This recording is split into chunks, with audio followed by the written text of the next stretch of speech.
Could have been.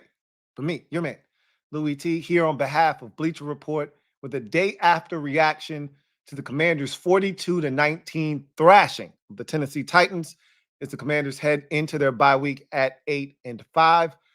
Big win, much needed, as we talked about yesterday. And having a chance to listen to the players talk after the game, Terry McLaurin, Jayden Daniels, also head coach Dan Quinn, also had a chance to listen to him speak today as well. A number of takeaways as we react to the day after this big win for the Commanders. You're on a 3-game skid. You're searching for answers. A lot of narratives are starting to formulate. Is Cliff Kingsbury hitting that wall? Is Jayden Daniels hitting that rookie wall? What's wrong with the offense? Offensive line starting to wear down.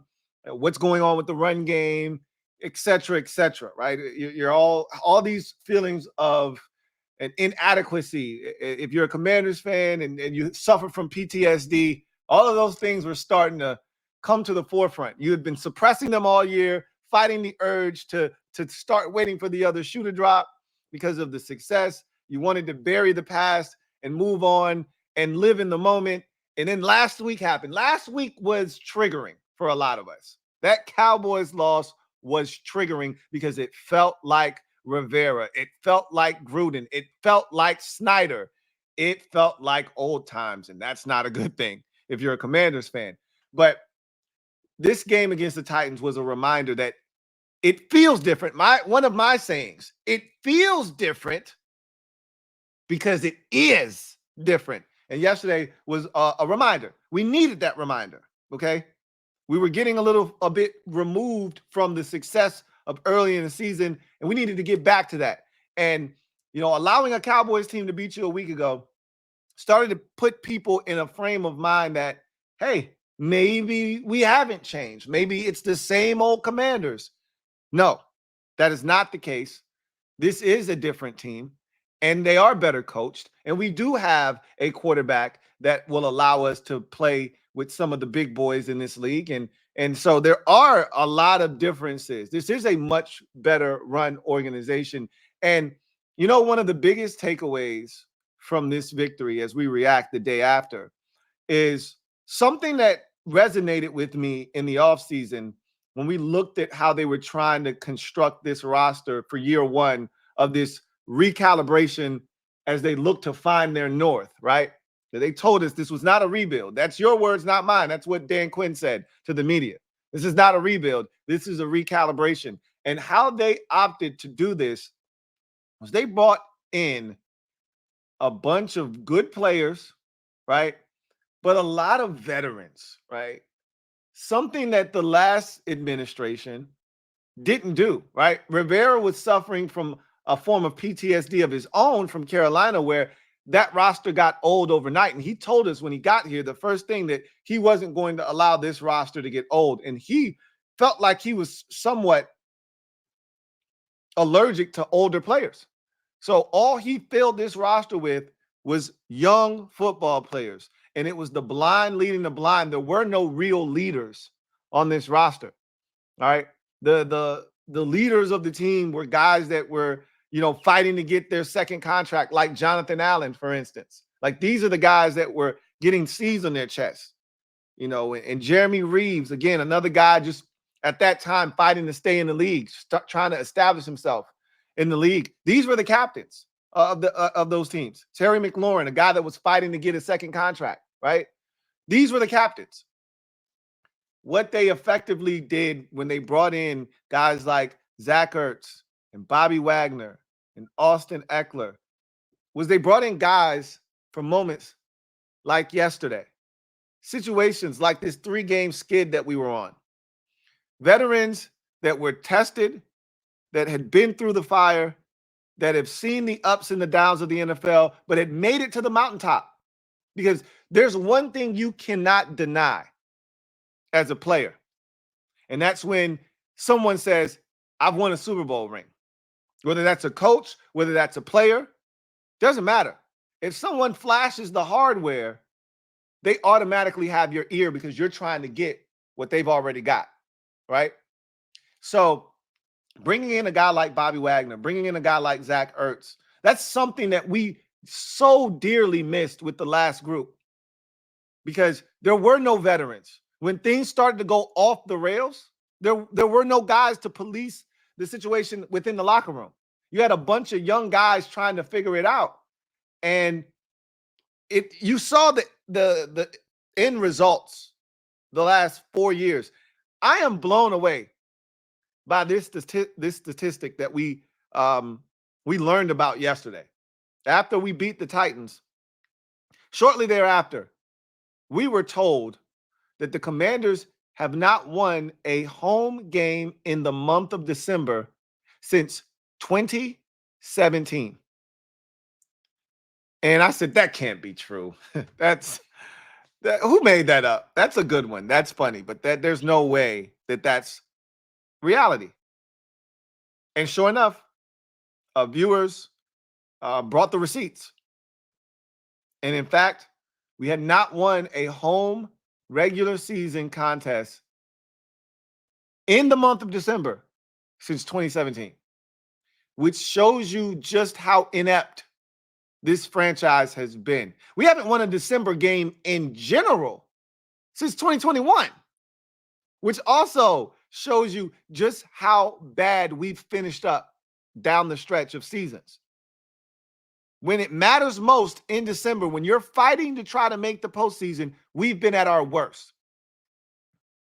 And some of that is a direct reflection of not just the coaching staff, which a lot of it was the coaching staff. We were poorly coached, and the lack of talent. We weren't very talented. This group isn't even that much talented, but they're better coached, and that makes up for a deficit in the talent department.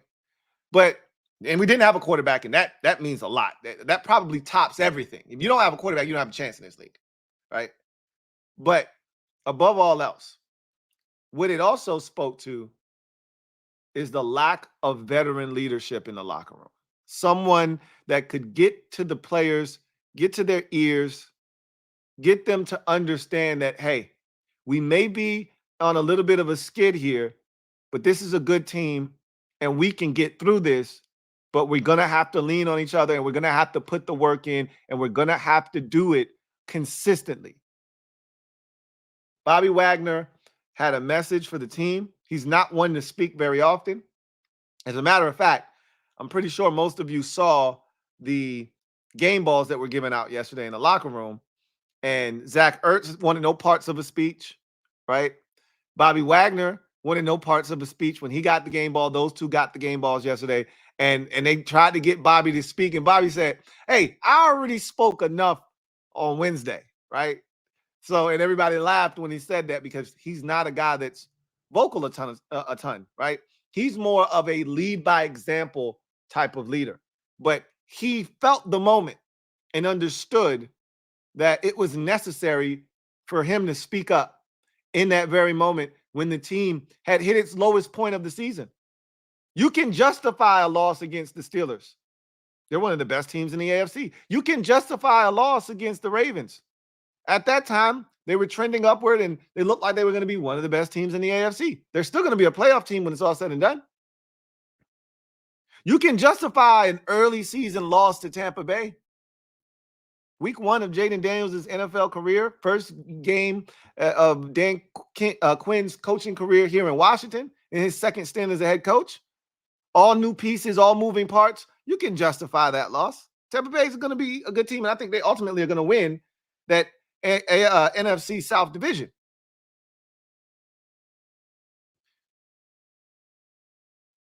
You could justify the loss against Philadelphia. Probably going to win the NFC East. One of the best teams, not just in the NFC, but in football. Quick turnaround, short week, banged up, haven't had your bye yet. You can make a million excuses as to why you didn't beat Philadelphia. And just, they're flat out better than you. But there was no justification for losing to the Dallas Cowboys at home. None. So somebody needed to say something. Something needed to be done. And Bobby Wagner stepped up and made it happen on Wednesday. And his voice is one of those voices that resonates. When he speaks, people listen. And I'm not here to rag on a guy like Jonathan Allen, But when you're a rah-rah guy and you're barking all the time, it tends to fall on deaf ears after a while. If you really want your voice to mean something, to hold weight with people, you yourself have to be one of those guys that leads by example. But you also can't be barking every time something happens. You can't be the guy that the media goes to and gets a soundbite when things go wrong. You can't be that guy, right? And then not doing anything on the field to back up the things that you're saying. And that's, I'm not saying that was necessarily Jonathan Allen, but he was definitely a rah-rah guy. And he was definitely a guy last year that when things started to go off the rails, you know, he was looking for an exit ramp. Don't blame him necessarily. It was a train wreck. But it resonates more when it comes from a guy who now has 13 straight years of 100 plus tackles, one year behind the NFL record set by London Fletcher, tied with Ray Lewis for the most 100 tackle seasons in an NFL career. It helps when it comes from a guy who will be a gold jacket, first ballot gold jacket Hall of Famer when his career is done. It helps to come from a guy who's played in 2 Super Bowls, won one, should have won a second. It helps when these are your credentials. And you don't talk a lot, so when you do, it means something. This is what it means to have veteran leadership. This isn't the same as Ron Rivera bringing in Thomas Davis, who could barely move when he came here and was literally a coach at that point. He was no longer a player. He couldn't help on the field. This isn't the NBA. You can't have Udonis Haslem on the bench. If you want guys to listen, you got to be out there in the field, getting it in, getting your hands dirty, and putting in that work with everybody else for your voice to resonate as a player. Bobby Wagner's still doing it at a high enough level where he can still command the respect of those guys in the locker room. And a lot of guys pointed to Bobby Wagner's words earlier in the week as to why they came out with such a great week of practice, and it started there. We heard from a number of guys that that was the best week of practice they've had all season long, and it showed up. They got back to the basics. They were able to do the things that made them wildly successful early in the season and got off to the fast 7-2 start. At one point this season, and it felt like a distant memory when you lose 3 straight, but at one point this season, we were the number 1 scoring offense. We were the number 2 rush offense. We were the number 8 pass offense. These are the things that we were doing. We were the number 1 at one point third down offense. Remember, we had a stretch there where we didn't punt for 3 weeks.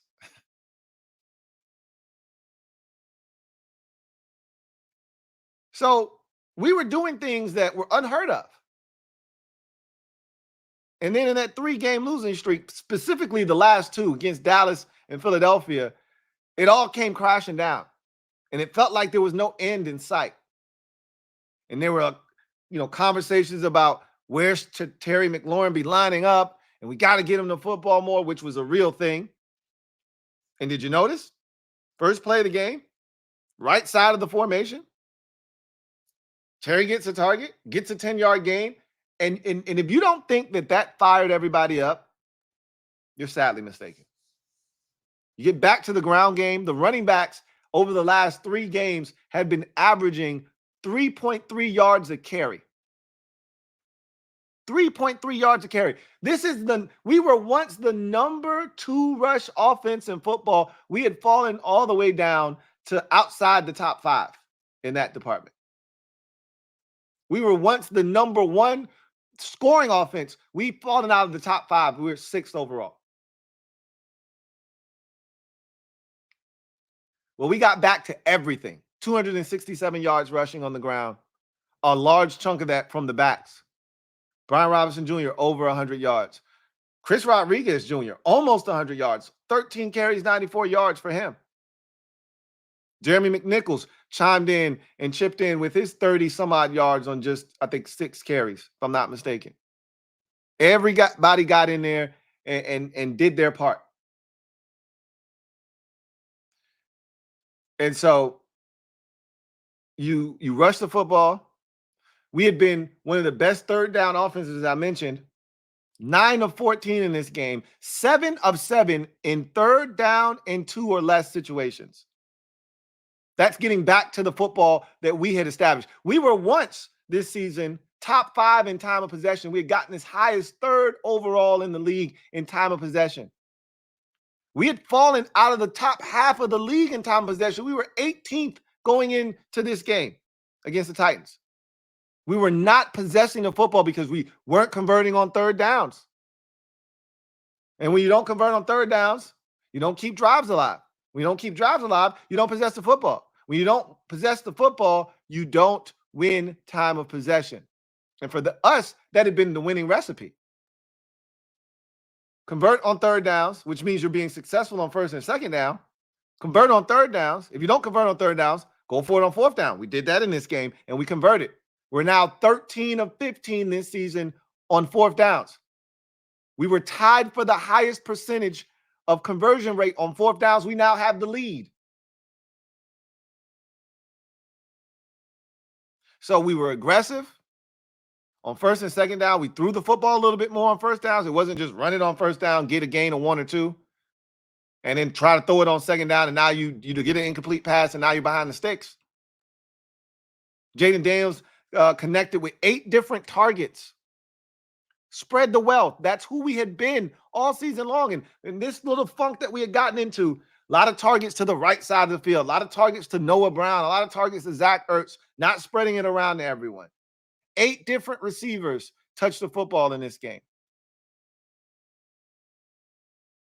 Ball being sprayed all over the place. Left, right, middle, short, intermediate, deep. It was all on full display. 25 of 30 for Jayden Daniels. 206 yards, 3 touchdowns through the air, another on the ground, 1 interception. But the 4 scores he accounted for ties a career high, or excuse me, set a new career high for him, including the 3 touchdown passes, also a new career high for Jayden Daniels. So you got back to the ground game. You won time of possession 40-20. 40 minutes to 20. That is as dominant as it gets. You will rarely see a more lopsided time of possession in a game than that. That is as big of a disparity that you will see, a discrepancy as you will see in an NFL game. The only thing that they didn't do in a dominant fashion was the turnover battle, 2-1. Thought there were opportunities. The ball was in the air quite a bit from Will Levis, but outside of that, I tell you that it was a almost flawless, situation for the Commanders in terms of needing a win. And head coach Dan Quinn said today that this team, their tank was almost on E. They needed this bye week, which makes the Bobby Wagner speech that much more impactful because they needed a pick-me-up.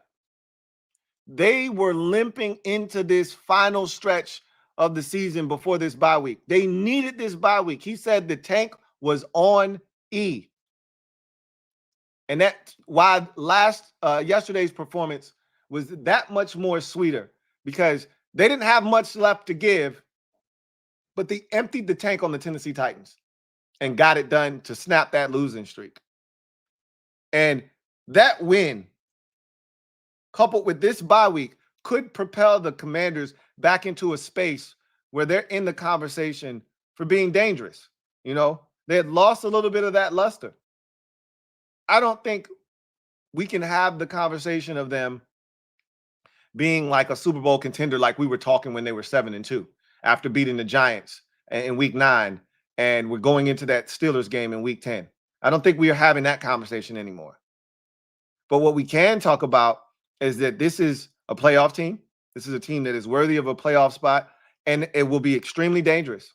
We already know if the NFC continues in the direction that it's going. Currently, you got some really good teams in this conference. The Lions and the Eagles are going to battle it out for the 1 seed. It is already preordained that one of those 2 teams is going to be the 1 seed, and whomever doesn't win the 1 seed is going to be the 2 seed, because the next 2 division winners aren't even remotely close to either one of those teams. Seattle has 7 wins, and the Falcons have 6 wins. So whomever wins those 2 divisions won't be close to the 13 or 14 victories that both Detroit and Philadelphia have. So whomever doesn't get the number 1 seed in the first round bye is going to finish with the 2 seed automatically. And at that point, you're probably looking at the Commanders if they can continue to win games. So you're probably, if you're the Commanders, going to be playing the Detroit Lions or the Philadelphia Eagles in wild card weekend of the postseason, if you make it there. Obviously, a lot of football left to be played. Still got to win games.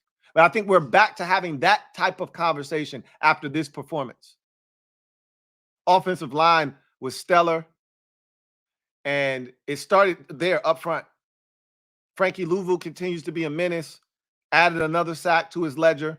The only player in the NFL right now with over 70 tackles and over 7 sacks. He's almost at 80 tackles, and he's got 8 sacks on the season. No other player can lay claim to that. There's a chance, and I don't know if this has ever happened, and I've already thrown this out there, but there's a chance that Frankie Louie can end this season. He's going to exceed 100 tackles, more likely than not.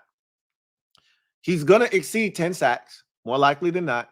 And I think there's a realistic shot that he can exceed or get to 10 pass breakups. I don't know if that's ever been done in NFL history. I'd love to know if someone's ever had that stat line. Triple-digit tackles, double-digit sacks, double-digit PBUs in the same season. I think he had another PBU, if I'm not mistaken, in the game on Sunday. I think that puts him at 5 on the season. He could easily end up with 10 in these final 4 games. He's got 4 games to get 2 sacks to get to 10.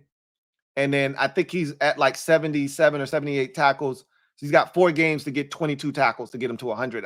All of these are very reasonable goals with the amount of games left in the season. I think we're talking about a Pro Bowl, at a bare minimum, a Pro Bowl player. I think he's an all-pro defender, if you ask me, this season. But we'll see what ultimately happens. Winning will help that case. I can tell you that much. Terry McLaurin now has 9 receiving touchdowns. That is a career high for him. The number I set for him this year was 12 touchdowns, 1,300 yards. He's just a shade under 900 yards, and he's got 9 touchdowns. He can hit both of those milestones with 4 games left. He'll have to average roughly 100 yards per game. We'll see if he can do that. But the touchdowns are there to be had, and this offense is starting to move along at a high clip. And if we can continue to play with the level of confidence that we played with against the Titans, look out for the Commanders potentially. And, you know, I'll say this, and then I'll make another point, and we'll get out of here. Marshawn Lattimore, Dan Quinn said he's trending towards playing against – I don't see how he won't play. I mean, the man went from out to doubtful, which is an upgrade, right? Because there was no way he was playing. He was out on Friday most weeks since he's been here. He was doubtful. That meant, hey, there's a shot. It's a long one, but there's a shot he could play. Now there's a full week of him getting, you know, being able to get more treatment, ramp it up.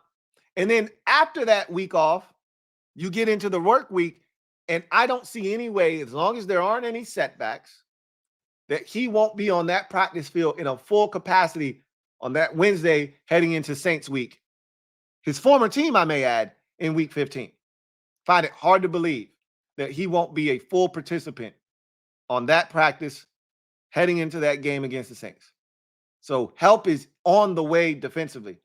And this is a defense, say what you want, that's getting better as the weeks progress. Now you're adding in a former 4-time Pro Bowl corner that's still one of the best in football to a group that's ascending. I like where this defense is heading, right? So then there's this narrative surrounding this team. We need to beat better teams. Well, here's my rebuttal to that. There's a process that you go through when you're becoming a good team, which the Commanders are in the process of doing as we speak. The first time they've won 8 games through the first 13 weeks of an NFL season since 1996. They're in the process of becoming a good team. And do you know what the first step in the road to becoming a good team, or as I like to call them, a triple P, a perennial playoff participant, right? Can't be a triple P without first making the playoffs once. Can't make it 3 years in a row if you don't make it once first. So you got to do that. You know how you start on that road to becoming a good team? By beating bad ones. That's what the good teams in the league do. And they don't slip up, they don't falter. You beat bad teams. You want to know how the Chiefs get to 13, 14 wins every year? You want to know how the teams that have been the best of the best in the NFL, you know, the Ravens had a run there. They were the number 1 seed last year. You want to know why they won't be the number 1 seed this year? You want to know why they're not going to win their division more likely than not this year? Because they haven't taken care of business against bad teams, which is the mark of a good football team. The best of the best don't lose to bad teams. You may get got by a team in the middle class, and there's a bunch of those teams in the NFL, but they're the haves, the middle class, and then the have-nots. And the haves don't lose to the have-nots. They may get caught by the middle class, but the haves do not lose to the have-nots. The Ravens have lost to the Browns, and they've lost to the Raiders this season. That's why they sit there with 8 wins right now instead of 10. And in a different category, right? But there's this notion of we got to beat better teams. You got to work your way up to that point where you're able to beat a Baltimore, beat a Pittsburgh. We should have beaten the Steelers. We were up 10 in the second half of that game and had every opportunity to put them away, and we didn't. But we're not there yet, right? But what we've proven this season is that we're capable of devouring bad football teams. You saw what we did to the Cleveland Browns. Arizona is a good team, right? And we went to their house and put 42 on their head. We destroyed the Carolina Panthers. We destroyed the Tennessee Titans. The one blemish was the Dallas game, where we didn't take care of business against an inferior opponent. That's the one that kind of is a head scratcher. But to someone that says you still haven't beaten anybody, my rebuttal to that is, in order to get to the point where you can beat the better teams in the league, you first got to take care of the bad teams consistently.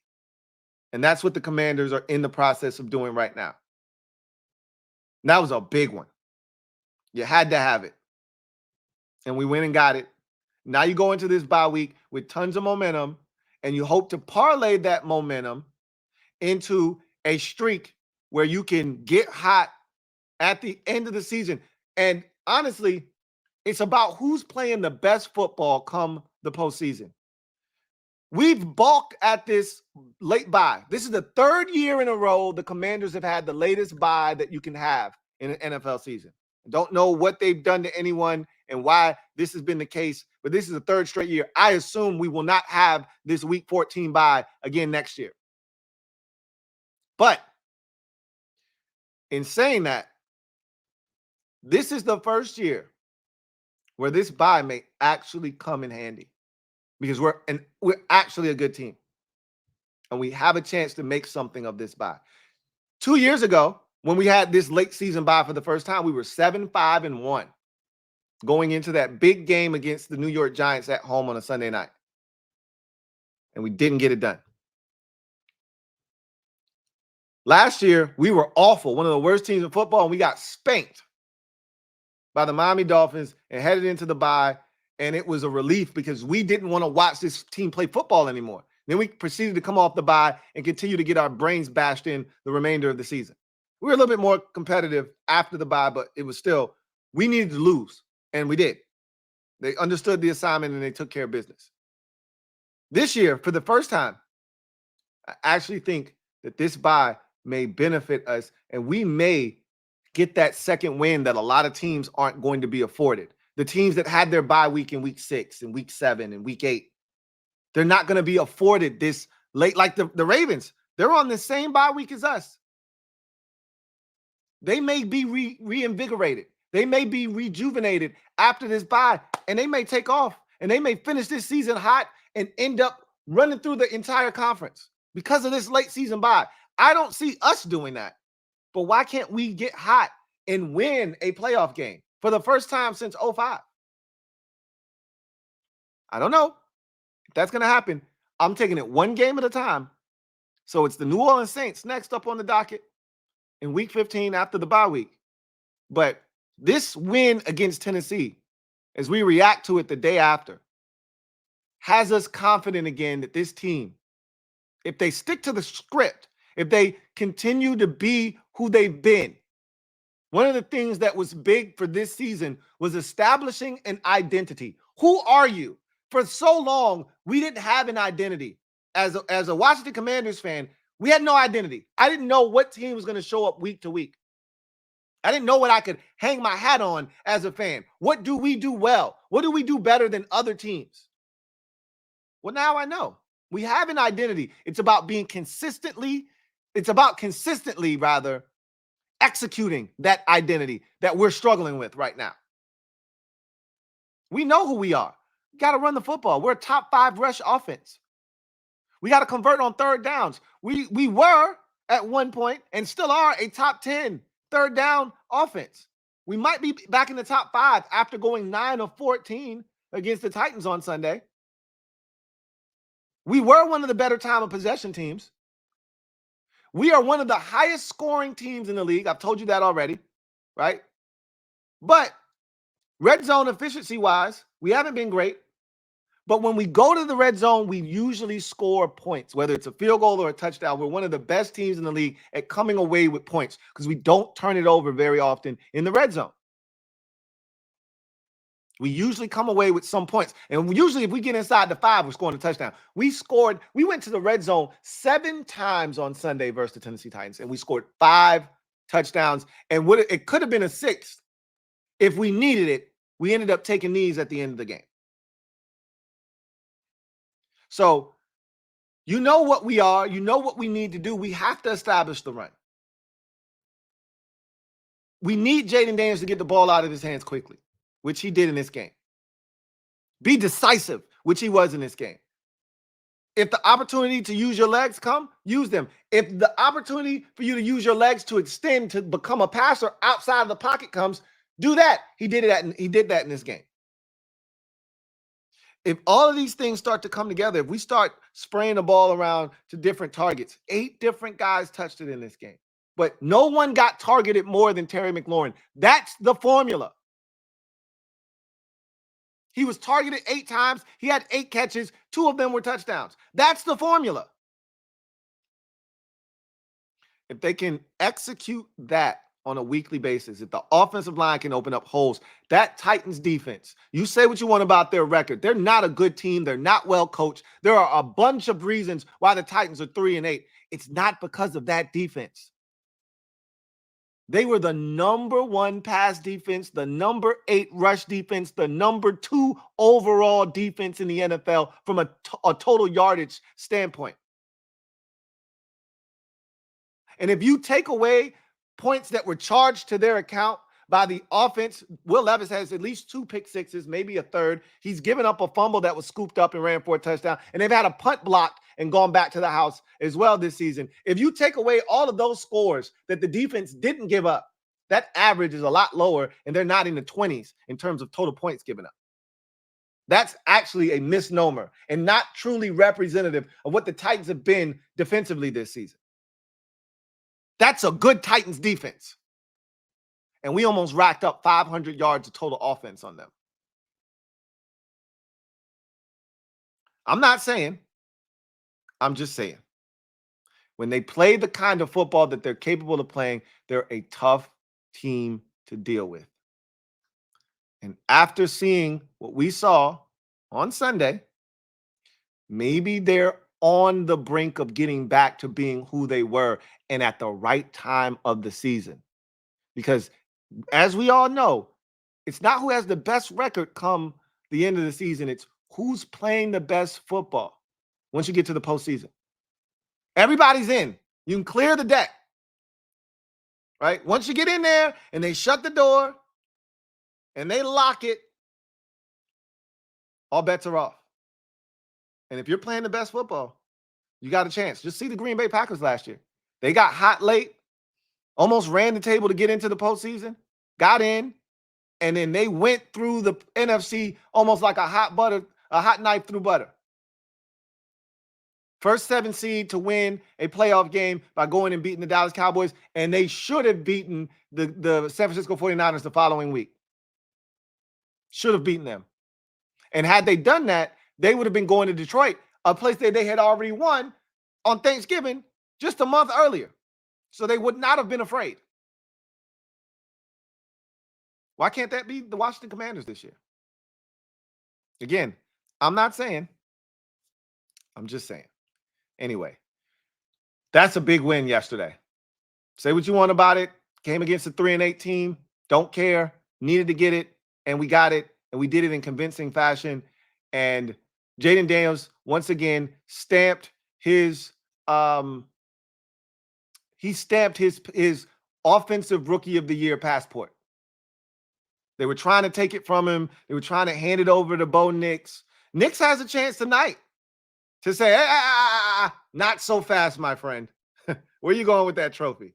You already took the Heisman from me. You're not taking this one from me, right? He can go out tonight and tear up a Cleveland Browns defense that last week made the Steelers look inferior on offense. Myles Garrett single-handedly wrecked that game last week, and he could do the same tonight. But Bo Nix can also put on a show and remind people of why he needs to be in the mix for Offensive Rookie of the Year. Well, Jayden Daniels just upped the ante. 4 touchdowns he accounted for yesterday. 3 through the air, which is a career high for him. Added 1 on the ground. 83% completion percentage yesterday. 25 of 30. The first rookie quarterback in NFL history to have 3 such games of plus 80% completion percentage in his rookie season with a minimum of 20 attempts. That's my quarterback. That's the Offensive Rookie of the Year, folks. He's back. And when he's back, that means we're back. Feels good to be back. Hopefully this bye week serves as a bit of TLC for the team, and they come back from that bye ready to go out and inflict pain and punishment the rest of the season and get us to the postseason where we look to inflict even more pain and punishment. But one at a time.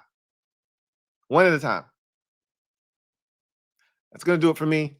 Your man, Louie T, here on my day after reaction to the Commanders' 42-19 victory over the Tennessee Titans. Feels really good to get back in the win column. Man, the right column sucks. The left-hand column is awesome. Good to put another tally mark over there. It's been a while. Way too long. I got spoiled. I'm not going to lie to you. I got spoiled with the left-hand column. But sometimes you just need a brief reminder of how good you had it, right? Started taking wins for granted. I wasn't, but I know some that were. Probably not doing that now, are you? Don't let anybody try to disparage this victory over the Titans. That was a good Titans defense that we destroyed. Now, if you want them to say, if they're telling you that the Titans suck, I agree. That's a bad football team. That's a bad football team. But who made them look that bad this season? Has anybody made the Titans look that bad this season? They were coming off of their most momentous win of the season. They had confidence. And we put those boys to sleep in the first quarter. I'm not saying. I'm just saying. Anyway, I digress. You guys, have a good one. Take care. I'll see you guys next time. Enjoy the bye week. Celebrate. Commanders are 8-5. First time they've had 8 wins in 13 weeks since 2016. Help is on the way. Marshawn Lattimore is on the way. We pray that Benjamin St-Juste is on the bench where he belongs. I think we're heading in the right direction, but we shall see. Anyway, You guys enjoyed your bye week. I most certainly will, and I look forward to chopping it up with you guys next time. Until then, take care. Have a good one.